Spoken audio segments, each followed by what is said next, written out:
Hello, everyone. Welcome back to A1 English Podcast, the English podcast made for real conversations, real learning, and real results.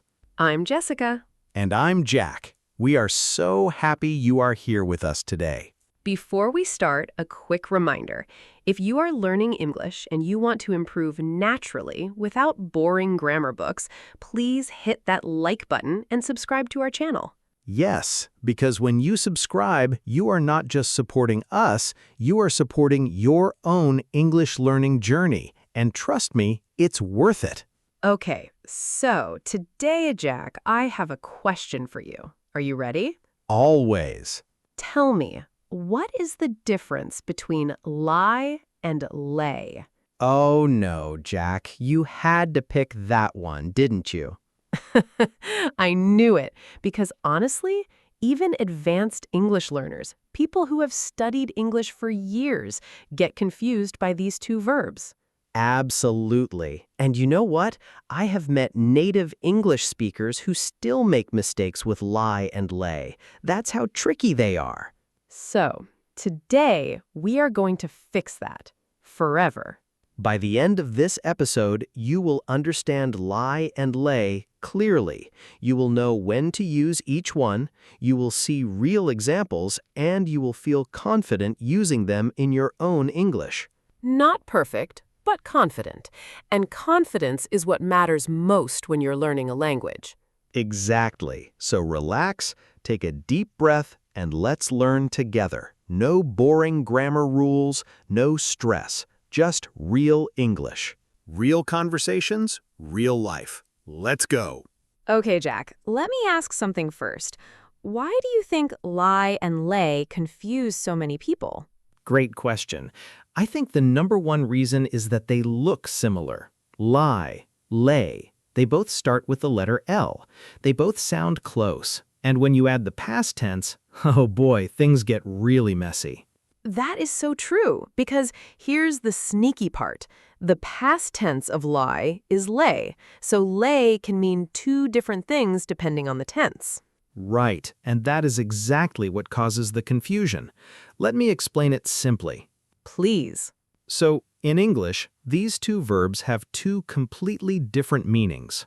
Number one, lie, spelled L-I-E, means to put your own body in a flat, horizontal position.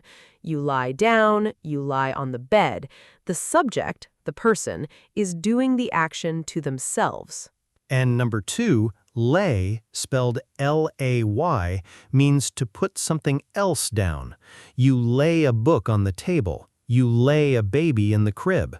You need an object, something you are placing, for lay to work. So, in simple terms, lie equals your body goes down. Lay equals you put something else down. That's the core difference. And honestly, if you remember just that, you are already ahead of most learners. But here's where it gets tricky, the past tenses, because the past tense of lie is lay. Yes, yesterday, I lay on the couch for 2 hours. That is correct English. Past tense of lie equals lay. And the past tense of lay is laid. Yesterday, I laid the book on the table. Laid. So let's put them side by side so everyone can see this clearly. Lie. Present is lie. Past is lay. Past participle is lain. And lay, present is lay, past is laid, past participle is laid. And that is why people get confused. Lie in the past tense becomes lay, which is also the present tense of lay. It's a circle of confusion. A perfect description. But don't worry, by the time we finish today, that circle will make perfect sense. All right, let's start with lie. This is the one where you, the person, are the one going into a flat position. No object needed. Think about this. When you are tired after a long day, what do? I lie down on my bed. Exactly. You lie down. The action is about your own body. You are not putting anything else down, just yourself. Let's look at some real-life examples. Imagine you've had a long, exhausting day at work. You come home, what would you say?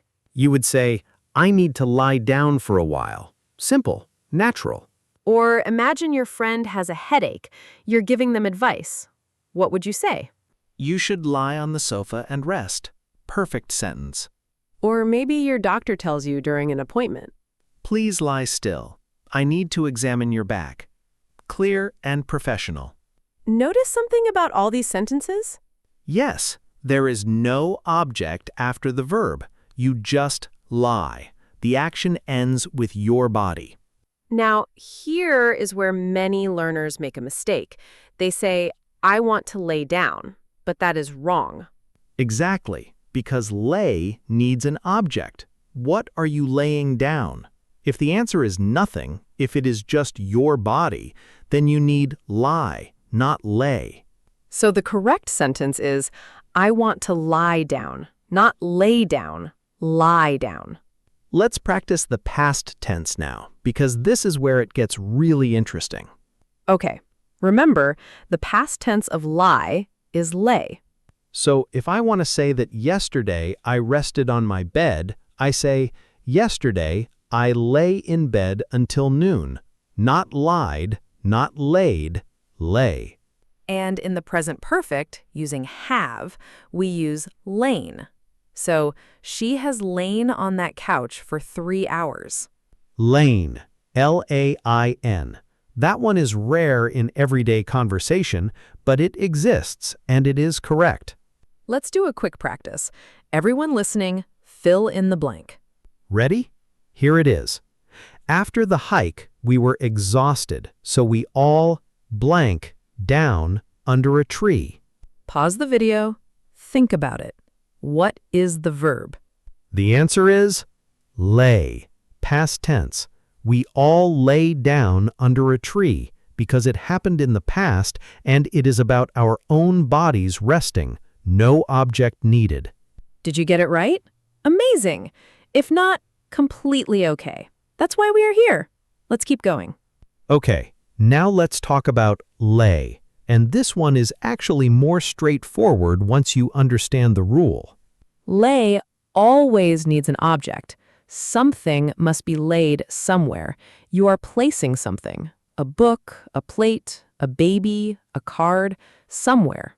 Think of yourself as a delivery person. You pick something up and you put it somewhere. That is lay. Perfect image. Okay, let's do real examples. Imagine you are setting the dinner table. You would say, please lay the plates on the table. You are placing the plates somewhere. Plates is the object. Lay is the verb. Or imagine you are a parent putting a baby to sleep. I carefully lay the baby in the crib. The baby is the object. You are placing her gently.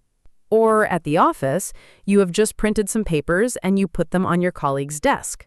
I'll lay these documents on your desk. Documents is the object. Desk is the location. Lay is the action. Are you seeing the pattern? Every lay sentence has something, an object, being placed somewhere. Now, the past tense of lay is laid, L-A-I-D, nice and consistent. So, yesterday, I laid my keys on the counter. Laid. Past tense, you placed your keys somewhere in the past. Or, the workers laid the bricks carefully. Past tense, they placed the bricks. Laid. And the past participle is also laid, so you would say, she has laid the groundwork for the project. Present perfect. Laid. Okay, everyone, let's practice. Here is your fill in the blank. The mother blank the sleeping baby gently on the soft blanket. What verb goes in the blank? The answer is laid, past tense of lay.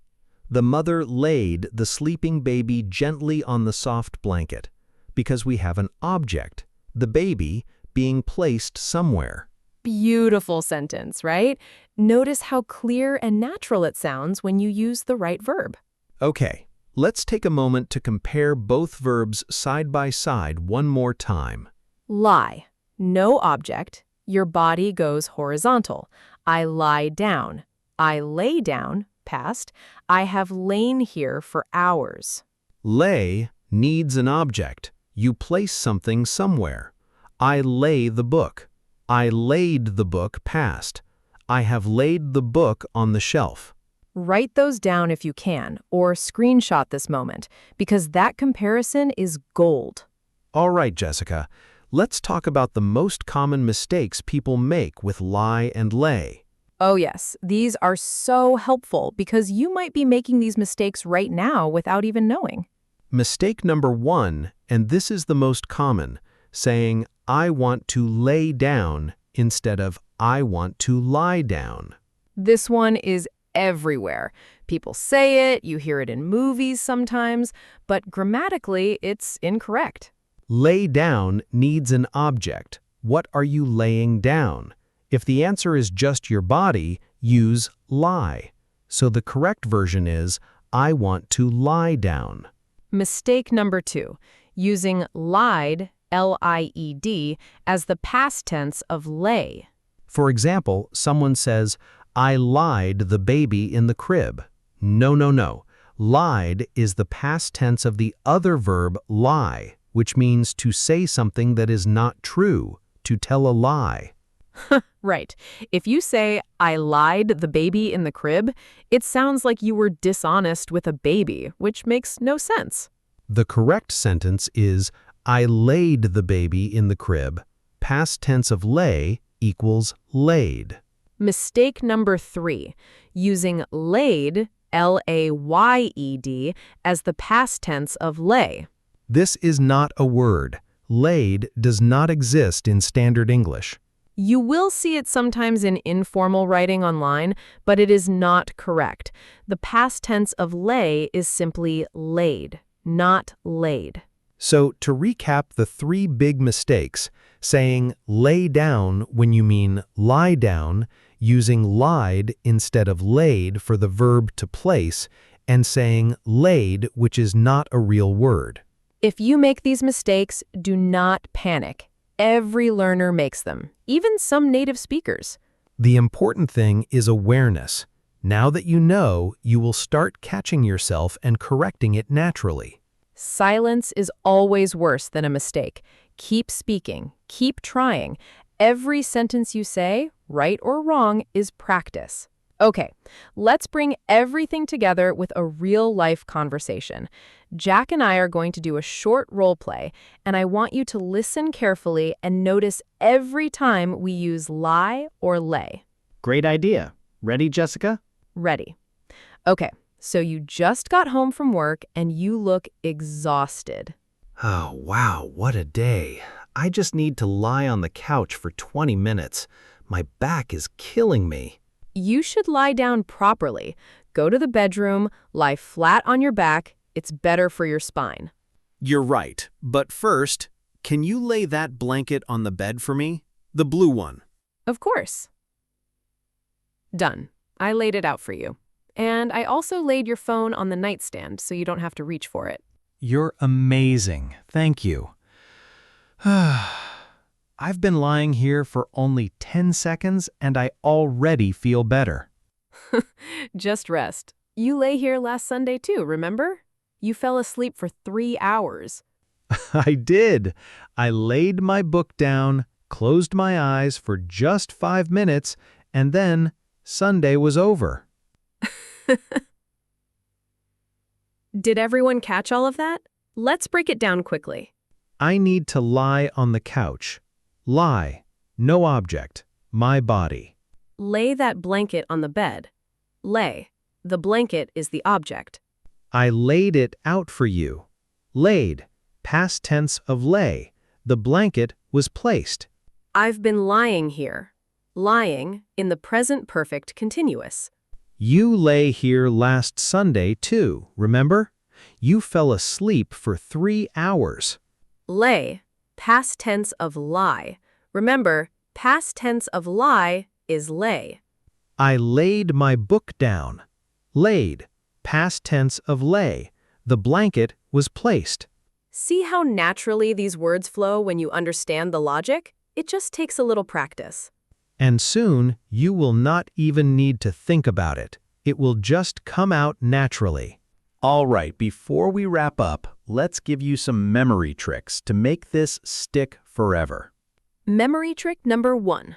For lie, remember this phrase, I lie alone. The key word is alone. When you lie, it's just you, no object, your body, alone. Memory trick number 2. For lay, think of the word place. Lay equals place. You place something somewhere. I will lay the keys. I will place the keys. If you can replace lay with place and the sentence still makes sense, you're using it correctly. Memory trick number 3 for the past tense, think of it as a staircase going down. Lie, lay, lane.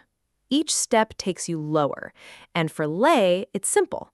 Lay, laid, laid. Same word twice.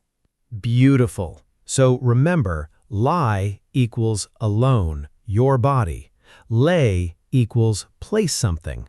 And the past tenses go lie, lay, lane, and lay, laid, laid. Say those out loud right now if you can. Lie, lay, lane. Lay, laid, laid.